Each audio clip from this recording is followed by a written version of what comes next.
فریاد امتی جو کرے حال زار میں، ممکن نہیں کہ خیر بشر کو خبر نہ ہو۔ ایک ایمان افروز واقعہ سنیے۔ اس واقعے کو بیان کرنے والے بزرگ ہیں حضرت سیدنا امام ابو بکر بن مقری رحمۃ اللہ تعالیٰ علیہ۔ فرماتے ہیں میں اور حضرت سیدنا امام طبرانی رحمۃ اللہ تعالیٰ علیہ اور حضرت سیدنا ابو شیخ رحمۃ اللہ تعالیٰ علیہ، ہم تینوں مدینہ منورہ زہد اللہ شرفاً و تعظیماً میں حاضر تھے۔ کیفیت یہ تھی کہ 2 دن سے کچھ نہیں ملا تھا، بھوک سے نڈال ہو چکے تھے۔ جب عشاء کا وقت آیا تو میں نے روضہ پاک پر حاضر ہو کر عرض کی، الجوع یا رسول اللہ صلی اللہ تعالیٰ علیہ وسلم، یعنی یا رسول اللہ بھوک، اس کے سوا کچھ نہ کہا، اور لوٹ آئے۔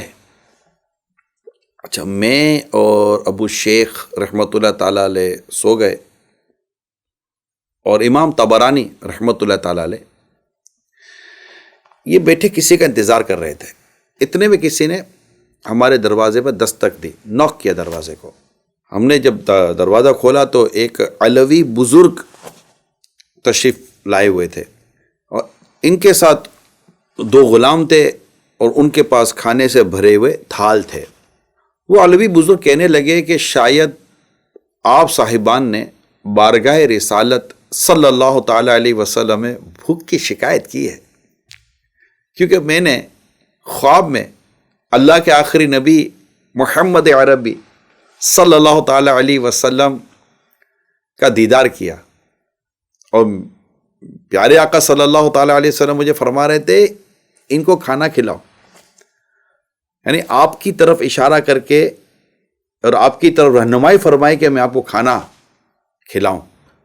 بہرحال انہوں نے ہمارے ساتھ مل کر کھانا کھایا، اور جو کچھ بچ گیا وہ ہمیں دے دیا اور وہ تشریف لے گئے۔ اس طرح رسول پاک صاحب لولاق صلی اللہ تعالیٰ علیہ وسلم نے اپنے عاشقوں کی فریاد کو سنا، حکم بھی ارشاد فرمایا، اور وہ آقا کے حکم پر کھانا لے کر آئے بھی اور کھایا بھی۔ آج بھی اگر کوئی سچے دل سے اللہ کے آخری نبی صلی اللہ تعالیٰ علیہ وسلم کی بارگاہ میں فریاد کرے، عرض کرے، ممکن نہیں کہ خیر بشر کو خبر نہ ہو، کیونکہ اعلیٰ حضرت لکھتے ہیں واہ کیا جود و کرم ہے شہ بدحا تیرا، نہیں سنتا ہی نہیں مانگنے والا تیرا۔